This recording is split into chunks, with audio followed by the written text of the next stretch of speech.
Բյուջեն, որը ներկայացրել է, կարող ենք վստահաբար կոչենք ձախողումների ամփոփման բյուջե, կառավարության վարած խայտառակ տնտեսական քաղաքականության արդյունքում, երբ արտածին դրական գործոնները վերացան կամ նվազեցին, մասնավորապես խոսքը վերաբերվում է ռուս-ուկրաինական պատերազմով պայմանավորված դրական ազդեցությանը տնտեսական, մենք տեսնում ենք, որ տնտեսական աճը գահավիժեց 5.2-5.4%-ի միջակայքում, այն դեպքում, երբ կառավարությունը խոստացել էր բարենպաստ պայմանների դեպքում 9%, իսկ սովորական պայմաններում 7%։ Հիմա մենք տեսնում ենք, որ կառավարությունը այդ թիրախին չի կարող հասնել, չի կարողանում։ Ունենք պետական պարտքի սրընթաց աճ,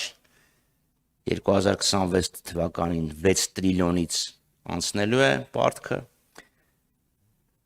այս տարավերջին արդեն 15 միլիարդ դոլարից է անցնում, այստեղ կարող եմ դրան դոլար ասեմ, որովհետև գոնե կենտրոնական բանկի փոխարժեքը կա,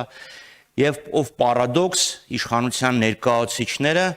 չեն էլ կարողանում նույնիսկ հաշվարկեն, թե պարտքը ինչ ազդեցություն ունի մեր տնտեսության վրա, որքան կլիներ տնտեսական աճը, եթե պարտքը լիներ սովորական միջին ինչ-որ մակարդակի վրա, որովհետև եթե 5.2-5.4% է աճը, այդ դեպքում առանց պարտքի հասկանում ենք, թե դա ինչ կարող է լինել։ Մյուս խնդիրը իշխանությունների շեփորահարած միջին աշխատավարձի աճը, եթե միջին աշխատավարձը 300-306 հազար դրամի կարգի է, ապա բնակչության 3/4-ը միջին աշխատավարձից ցածր աշխատավարձ է ստանում։ Հասկանում ենք, չէ՞ դա ինչ է նշանակում։ 4-ից 3-ը միջին աշխատավարձից ցած են ստանում։ Այսինքն բևեռացումը մեծացել է, իսկ միջին աշխատավարձի հղումները պարզ մեքենայություններ են։ Եվ անհուսալի վարկերը 330 հազարից ավել անհուսալի վարկ կա այսօր մեր բանկային համակարգում։